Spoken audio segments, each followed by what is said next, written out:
ठीक है ना। तो यहाँ पे देखो सवाल में, पहले सवाल में थोड़ी सी गड़बड़ी है, इसको पहले समझते हैं। सवाल नंबर 1 हमारा देखो क्या है, यदि त्रिभुज ए बी सी, यहाँ पे सवाल में कह रहा है कि त्रिभुज ए बी सी तथा त्रिभुज डी ई एफ, और एक त्रिभुज है त्रिभुज डी ई एफ में ए बी कह रहा है upon DE, A B upon DE बराबर है बीसी अपान डीएफ की, बीसी अपान किसके, डीएफ। और कह रहा है तो कह रहा है जो त्रिभुज होगा वो हमारा ए बी सी समरूप होगा किसके, डीईएफ के। तो देखो यहाँ पे ये जो लिखा हुआ है ना डीईएफ, ये सही नहीं लिखा हुआ, ठीक है ना, ये आपका सही नहीं लिखा हुआ। ये क्यों नहीं सही लिखा, देखो अभी बात, अगर ये होता, अगर ये होता तो यहाँ से फिर हमारा कोण ए बराबर कोण डी भी होना चाहिए, कोण बी बराबर कोण ई भी होना चाहिए, और कोण सी बराबर कोण एफ होना चाहिए, क्योंकि समरूप त्रिभुजों की संगत कोण बराबर होते हैं। लेकिन अगर इस आधार पर ऑप्शन देखोगे तो ए बराबर एफ नहीं होगा, फिर ए बराबर डी, देखो ये वाला ऑप्शन सही हो जाना चाहिए, बी बराबर ई, और बी और ऑप्शन डी भी सही हो जाना चाहिए, ऑप्शन बी भी सही हो जाना चाहिए, ऑप्शन डी भी सही हो जाना चाहिए, दो ऑप्शन सही हो, ठीक है ना। ऑप्शन बी बराबर ई नहीं, ऑप्शन नंबर बी, हाँ ए बराबर डी और बी बराबर ई, दो ऑप्शन दिए गए, तो इस आधार पर ये तुम्हारे दोनों सही हो जाने चाहिए। और इस हिसाब से देखो, इस हिसाब से ये जो बात दी गई है वो गलत हो जाएगी। क्यों, ए बी अपान डीई होना चाहिए बराबर, यहाँ पे हमारा बीसी अपान क्या होना चाहिए, ईएफ होना चाहिए। तो यहाँ तो हमारा ईएफ होना चाहिए, लेकिन है क्या, डीएफ, ठीक है ना। और एसी अपान कितना होना चाहिए, डीएफ होना चाहिए, ये होना चाहिए, या तो फिर यहाँ पे एसी अपान डीएफ होना चाहिए। तो ये चीज नहीं है ना, तो कहीं ना कहीं यहाँ पे इस सवाल को देने में कुछ ना कुछ गड़बड़ी हुई है। और वो गड़बड़ी क्या है कि ये ए बी सी और एक त्रिभुज हो जाए तो ये हमारा ए बी बराबर डीई, और हाँ ये इस तरीके से बनना चाहिए, मतलब यहाँ पे जो त्रिभुज हो ए बी सी जो हो वो डीई एफ के हो, इस तरीके से हमारा होना चाहिए, ठीक है ना। नहीं, ए बी सी अगर इसको बोल रहे हो तो इसको फिर ईडीएफ बोलो, ईडीएफ बोलो, तब बात बनेगी भाई। अगर हमारा कंडीशन इस कंडीशन के हिसाब से बना रहे हो तो ये बनना चाहिए, और हमारा ऐसे लिखे होने चाहिए, समरूप हमारा ऐसे लिखे होने चाहिए, तब हमारा क्या होगा, कोण ए बराबर किसके होगा, कोण ई के होगा, और कोण बी बराबर किसके होगा, कोण डी के होगा, और कोण सी बराबर किसके होगा, कोण एफ के होगा। तो यहाँ से देखो, यहाँ पे जो ऑप्शन मिल रहा होगा वही सही होगा। तो ऑप्शन आपका मिल रहा है बी बराबर है डी के, ये वाला ऑप्शन, ऑप्शन नंबर 3 है, यही तुम्हारा सही है। ऑप्शन नंबर 3 सही है। एक तो ये बात, और दूसरी बात ये चीज इसी के अंतर्गत दी गई है, ये बात इस तथ्य को गलत साबित करती है। तो इस तथ्य को सुधार कर देना, यहाँ पे ये या तो ये दिया ही नहीं होना चाहिए, और या तो फिर दिया जाता तो हमारा ईडीएफ दिया जाना चाहिए, ठीक, तब बात बनती है। अब आगे आ जाओ सवाल नंबर 2 में। ये हमारा सवाल नंबर पहला था, थोड़ी चर्चा ज्यादा हो गई क्योंकि एबीसी, जो हमारा त्रिभुज एबीसी है वो समरूप है किसके, डीईएफ के। किसके समरूप है भाई, डीईएफ के समरूप है। और जब ये हमारा समरूप है तो समरूप त्रिभुजों के संगत कोण बराबर होते हैं मतलब यहाँ पे हमारा कोण ए बराबर कोण डी के होगा, कोण बी बराबर कोण ई के होगा और कोण सी बराबर कोण एफ के। तो यहाँ पे देखो कोण ए का मान 47 दिया गया है, तो कोण डी का मान स्वतः 47 हो जाएगा। कोण बी का मान नहीं दिया, कोण ई का मान दिया गया है, तो कोण ई का अगर 83 दिया गया है तो कोण बी का स्वतः 83 हो जाएगा।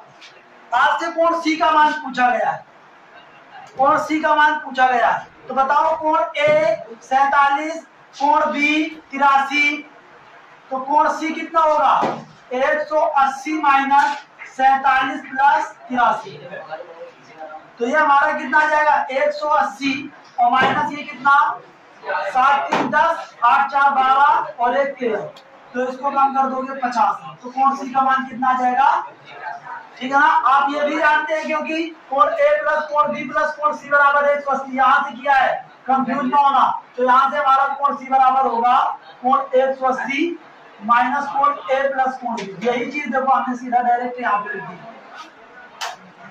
आपका ये सवाल नंबर दूसरा, कोण सी का मान हो जाएगा 50 अंश, ऑप्शन नंबर ए इसका सही होगा, ऑप्शन नंबर ए इसका सही उत्तर होगा, ठीक है ना। आगे आ जाओ, देखो सवाल नंबर, अब अति लघुत्तरीय प्रश्नों में आते हैं। अति लघुत्तरीय प्रश्नों में आते हैं भैया। पहले में क्या है ए ए ए, इसमें तुम्हारा कोण कोण कोण दिए जाएंगे, आपको समरूप निकालने होंगे। दूसरे में आपको भुजाएं अनुपातिक दी जाएंगी, ये स्थिति दी जाएगी, आपको समरूप निकालने होंगे। तीसरे में आपको एक कोण संगत बराबर दिए जाएंगे और भुजाएं ऐसे दी जाएंगी, ये बराबर दिया जाएगा, आपको समरूप निकालना होगा, ठीक, इतनी बात है। अब आगे देखो, तो तीनों ये सवाल कर लोगे, पहले दूसरे तीसरे, ये तुम्हारी प्रमेय नंबर 3, प्रमेय नंबर 4 और प्रमेय नंबर 5 है क्रमशः, ठीक। आगे आ जाओ, देखो सवाल नंबर 6, सवाल नंबर 6 की बात है, सिद्ध करें कि दो समान कोणिक त्रिभुजों, एक हमारा ये त्रिभुज है और एक हमारा ये त्रिभुज है,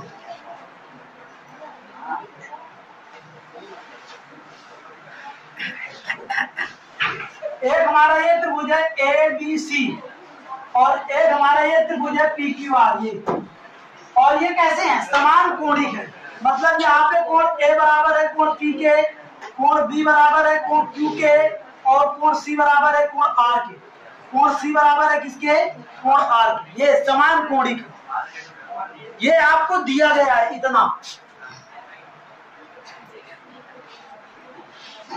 ठीक है ना। अब आपको क्या निकालना है, तो संगत भुजाओं का अनुपात सिद्ध क्या करना है, जो संगत भुजाओं का अनुपात होगा, मतलब ए बी अपान पी क्यू, ए बी अपान पी क्यू उनके शीर्ष लंबों के अनुपात के बराबर होगा, अर्थात ए बी अपान पी क्यू बराबर ए सी अपान सी आर बराबर बी सी अपान क्यू आर, ये बराबर होगा किसके, शीर्ष लंबों के। यहां से अगर मैं ये शीर्ष लंब खींचूं, ठीक है ना, ये x, यहां से अगर मैं ये शीर्ष लंब खींचूं, ये y, यहां से अगर मैं ये शीर्ष लंब खींचूं तो ये z किसके, और इधर से मैं शीर्ष लंब खींचूं, ये हमारा m और ये हमारा लंब खींचूं तो ये हमारा n और ये हमारा लंब खींचूं तो ये o, ये सारे शीर्ष लंब है। तो मतलब जो भुजाओं का अनुपात है वही इनके शीर्ष लंबों का भी अनुपात होगा। ये आपको बराबर निकालना है AS अपान PM और CBY अपान QN और CZ अपान R, चीज ये आपको, ठीक है ना, लेकिन निकल आएगा, हम इसमें उपपत्ति करते हैं, इसमें हम, तो देखो शीर्ष लंब बना के शीर्ष लंब ले, ये वाला, और यहाँ पे ये शीर्ष लंबों की बात करते हैं। त्रिभुज दिखेंगे XB, वह त्रिभुज एक हमारा दिखेगा PMQ, तो यहाँ पे हमारा देखो आपको यहाँ पे आपको जो गया है वो कौन क्यू के वो, और यहाँ पे AX हमारा लंब है, यहाँ पे हमारा ये भी है कि वो लंब है BC पर, ठीक है ना। जो यहाँ पे हमारा वो भी लंब है किस पर, तो जब ये लंब 90 डिग्री कोण 90 डिग्री सिर्फ लंब लंबवत तो होंगे। हमारा क्या हमारा कोण AX भी है वो PMQ के। अब जो हमारा ये कोण होगा BAX वो भी बराबर QP, ठीक है ना। ये अब स्वतः बराबर होने, अगर मैं कह दूं कि ये तो ये वाला भी x, अब ये वाला कोण 90 है, अब ये कितना होगा, इन दोनों कोणों का योग नहीं, तो ये वाला कोण हमारा 90 तो ये वाला भी हमारा होगा कि नहीं, है कि नहीं। तो अब स्वतः बराबर होगी।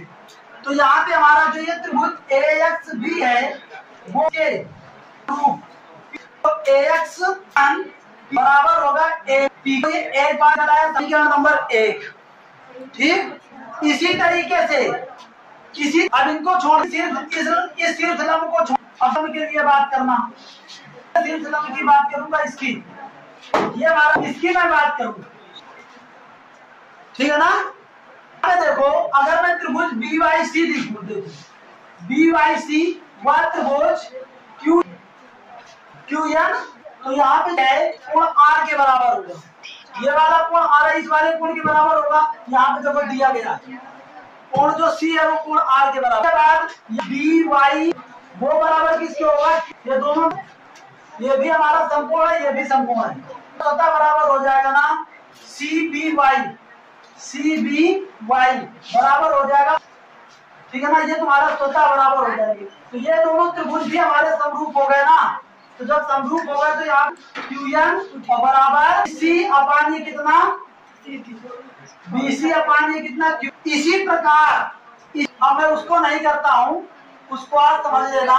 इसी प्रकार हमारा ये नहीं हो सकता क्या, अगर मैं यहाँ से ऐसे लंब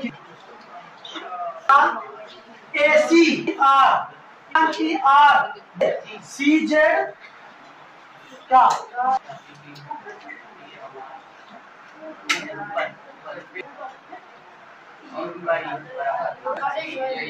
EQ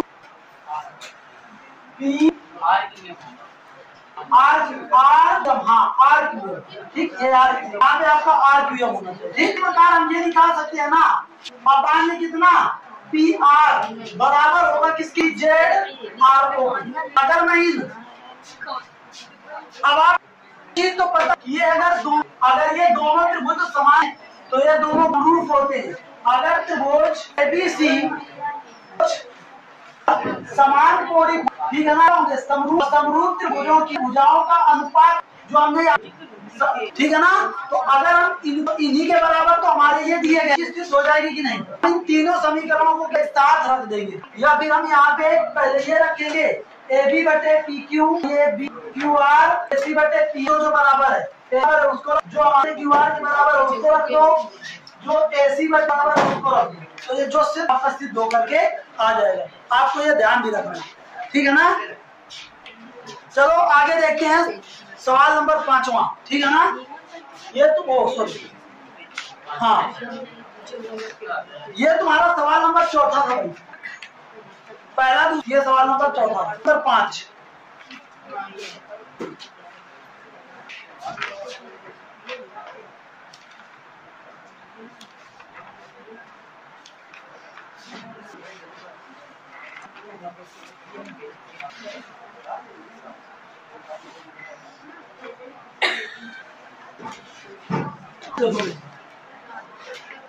चित्र बना हुआ है,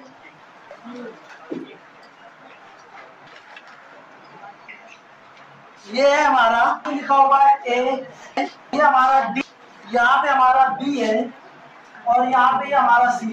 ये यहाँ पे हमारा देखो करे चित्र BC ABC वो समरूप है ADE के। देखो ADE, या तो यहाँ पे हमारा D होना चाहिए E, या तो फिर ये गलत है, ठीक है ना। यहाँ का होना चाहिए त्रिभुज AE, तो यहाँ पे मान के सवाल करता हूँ।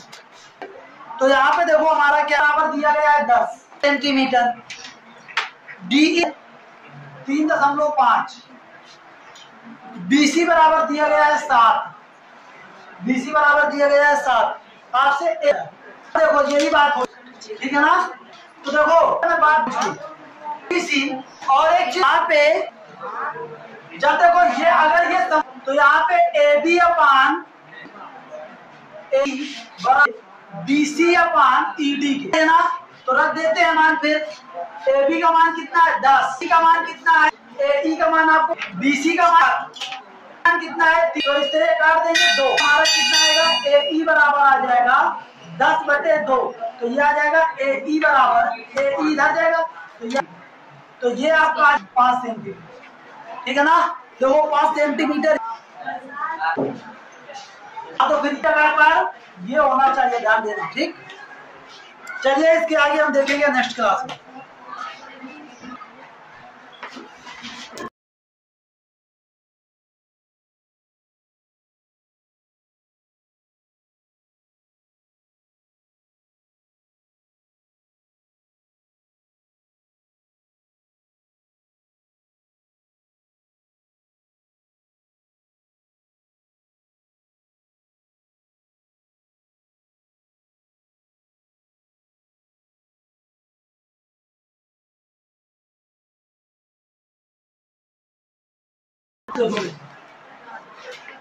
चित्र बना हुआ है,